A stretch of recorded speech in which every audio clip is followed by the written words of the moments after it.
Let's say you want to throw away some tattered clothes or those old electronic wires you never use anymore. What would you do about it? There are a number of options. But is dumping this waste in your neighbor's backyard one of them? Hopefully, the answer is no. Since you are not Europe, because that's exactly what the continent has been up to. It is taking used clothes, electronics, and everything in between and just dumping it in the global south. That is, Asia and Africa. These continents have become the ideal dumping ground for 90% of Europe's clothing waste. But that's not all.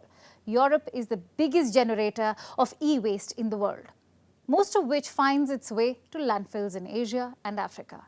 And the number of waste exports have only risen over the years, despite several warning calls, growing environmental pressures, and health problems among millions. Our next report brings you more. The global south has become a dumping ground for Europe.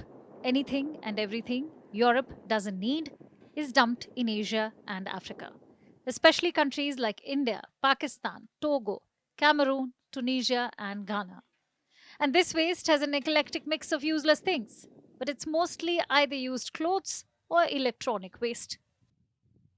Let's first talk about textile waste. 90% of Europe's used clothes end up in Asian and African landfills.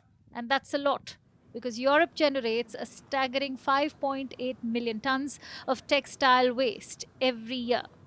That's about 11 kg of waste per person. In 2019, Africa received over 60% of these used clothes.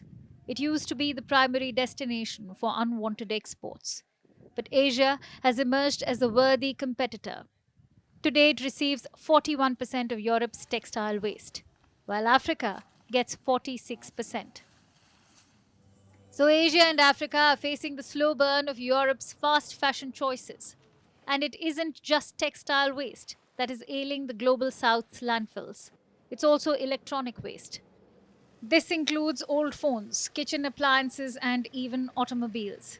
Basically, all kinds of electronic devices that are rejected by Europeans. Everything that is no longer worthy for European streets makes it to the southern continents. In fact, even cars that have been involved in terrible accidents are exported to these places. So basically, the brunt of self-serving Europe's selfish choices is being borne by Asia and Africa.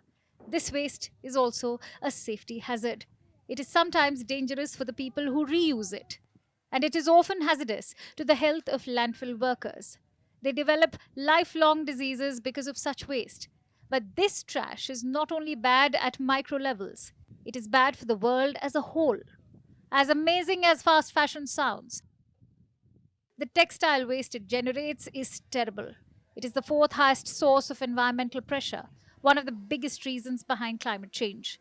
And now it is washing up on the shores of Africa. Meanwhile, e-waste not only creates toxic air pollution, it creates a hazardous working environment. Workers develop burns, back problems, infected wounds, and respiratory problems. You must be wondering, why are Asia and Africa suffering from this? Why does Europe rely on them so heavily? Because these two continents are low-cost manufacturing hubs. Europe depends on them for its products, a result of which is the remaining surplus, the leftover from manufacturing like clothes and other products. This practice is great for business in Europe, but it's terrible for the environment. And Europe isn't blind to these facts. Yet, it refuses to take responsibility. Waste management isn't rocket science, so Europe needs to do better. Countries must consume less, produce less, and recycle more. They need sustainable waste management practices, because it is criminal for countries to treat others as their personal junkyard. Climate change is not waiting for no one. So Europe needs to wake up and smell the toxins it's dumping in Asia and Africa.